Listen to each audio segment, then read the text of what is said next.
Hello everybody, thanks for joining in.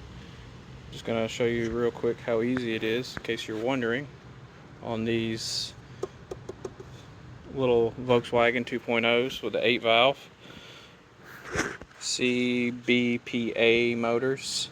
Just how easy it is to get to the timing belt and do the job. It's real easy, right here. These are all the bolts that had to come out, and that's it. Very small amounts. This is your fender liner, engine mounts, tensioner, lower cover for the timing belt.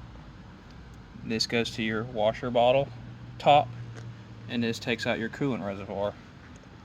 You need this to pull the clamps off to drain the fluid and to remove the coolant bar. As far as tools, you got a pair of pliers, you got a T25, T30, 10 millimeter, semi-deep 13 and 16, a deep 13, and shallow 16, deep 16, deep 18.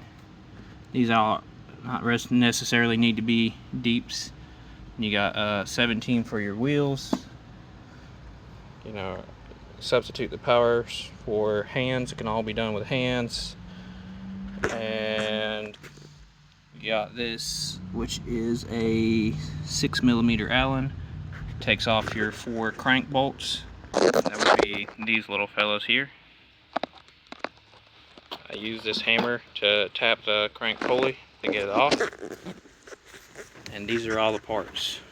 You got your tensioner, your belt, crank pulley, upper and lower timing covers, washer top, motor mount bracket, and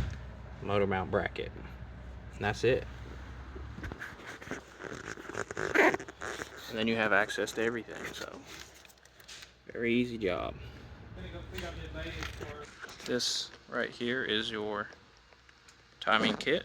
Here's your part number. Come with a belt, seal and gasket, and 1 tensioner. You got your water pump with the seal on it, your oil seal, I believe, for the camera crank. Then you got your tensioner. And that's it. It's a very simple kit, not much to it.